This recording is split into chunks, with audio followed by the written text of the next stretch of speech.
अगर आपके यहाँ पर हार्ड वाटर के इश्यूज हैं तो ये इन्फॉर्मेशन आपके लिए बहुत इम्पॉर्टेंट है।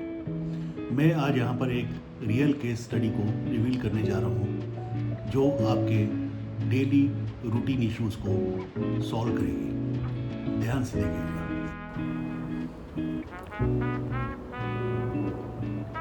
It is from scale formation to slush formation, a real case study. Problem define किया, हार्डनेस 350 से लेके 480 ppm था, TDS 1200 to 1400 ppm, स्केलिंग के काफ़ी इश्यूज थे, RO इश्यूज थे और मेंटेनेंस इश्यूज थे। इसे 2 लोकेशन पे इंस्टॉल किया, ऑपरेटिंग करीब 18 मंथ्स तक किया, नो केमिकल। सिस्टम इंस्टॉलेशन के बाद जो कोर ऑब्जर्वेशंस थे वो ये थे कि वहाँ पर देयर इज़ नो स्केल, कोई स्टिकिंग नेचर नहीं था, सॉफ्ट रिमूवल स्लज इसमें मिला। After cleaning when we check the tank, कोई हार्ड स्केल सरफेस पे नहीं था, क्लीन सरफेस थी, लूज डिपॉजिट्स केवल उसमें दिखे जो वाइपेबल थे। स्लज एविडेंसेस को रिकॉर्ड करने के लिए हम लोगों ने स्लज को एक बकेट में कलेक्ट किया और उसको ड्रेन किया। सरप्राइजिंगली उसमें 8 से 10 किलो के आसपास स्लज कलेक्टेड था, सॉफ्ट था, वाइपेबल था और उसमें कैल्शियम, मैग्नीशियम, सिलिका कंटेंट्स थे। जब होम अप्लायंसेस चेक किए गए, स्पेशली गीज़र, बाथरूम टैप्स और RO, तो वहाँ पर हम लोगों को कहीं पे भी कोई हार्ड स्केल्स नहीं मिला जो नॉर्मली घरों में मिलता है और ये सारी चीज़ें चोक होती हैं। हीटर की रॉड्स एकदम क्लीन थी। RO के मेम्ब्रेन का जो सर्विस फैक्टर था, जो हर आधे साल के बाद हमें चेंज करना पड़ता था, इट इज़ कम्प्लीटली एलिमिनेटेड। अब हम ये समझते हैं कि हाउ इट वर्क्स।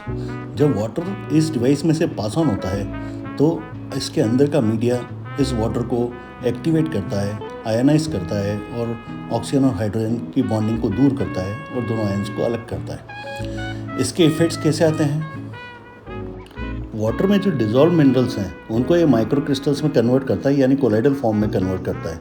ये कोलाइडल फॉर्म जो रहता है पॉजिटिवली चार्ज होता है, इसकी वजह से इसकी बॉन्डिंग जो होती है वीक होती है और इसकी एडेसिवनेस की प्रॉपर्टीज़ ख़त्म हो जाती है। फाइनली ये एक स्लज फॉर्म में टैंक के अंदर सेटल हो जाता है। हेट्रोजीनियस न्यूक्लिएशन मीन्स ये पॉजिटिवली चार्ज हो जाते हैं और एक दूसरे को रिपल करते हैं। लो एडेशन क्रिस्टल्स होते हैं, ये एक दूसरे को अट्रैक्ट नहीं करते हैं। डायनेमिक डिटैचमेंट होता है और इसलिए स्केल फॉर्मेशन नहीं होता। सॉफ्टनर से हम लोग इसको कैसे कंपेयर कर सकते हैं? सॉफ्टनर में basically salt, sodium plus caustic लगती है जिसको मेंटेन करनी पड़ती है, जबकि PV के इस मॉडल में इसमें कोई केमिकल यूज़ नहीं होता और कोई मेंटेनेंस नहीं होता। सॉफ्टनर को मेंटेन करने के लिए जब हम लोग सॉल्ट का यूज़ करते हैं तो सोडियम उसके अंदर इंटैक्ट रह जाता है और कोई भी RO ऐसा नहीं है जो सोडियम को सेपरेट कर सके, और ये सोडियम फाइनली हम लोग वाटर इंटेक के साथ लेते हैं और हेल्थ इश्यूज क्रिएट होते हैं। एक एस्टिमेटेड कॉस्ट सेविंग का पैटर्न हम लोग यहाँ पर एग्जिबिट कर रहे हैं। जैसे सॉफ्टनर की एक इंस्टॉलेशन कॉस्ट आती है 45,000 और रिकरिंग मेंटेनेंस कॉस्ट आती है लगभग 10,000 रुपये एनुअली। अगर हम लोग इसको इस तरीके से देखें तो PV के इसमें कोई भी मेंटेनेंस कॉस्ट नहीं है और 10 साल तक का इसमें कंटिन्यूस ऑपरेशन का डिज़ाइन पैरामीटर है और इसकी कॉस्ट लगभग ₹1,35,000 के आसपास है। टोटल कॉस्ट एडवांटेज अगर हम लोग देखें तो हमें लगभग 40% का लॉन्ग टर्म में कॉस्ट एडवांटेज मिलता है with hassle free operations. User ने जो एक्सपीरियंस शेयर किया वो ये था कि बेटर बाथिंग, इम्प्रूव्ड इन वॉशिंग, लाइटर वाटर टेस्ट और बेटर टी एंड कॉफ़ी।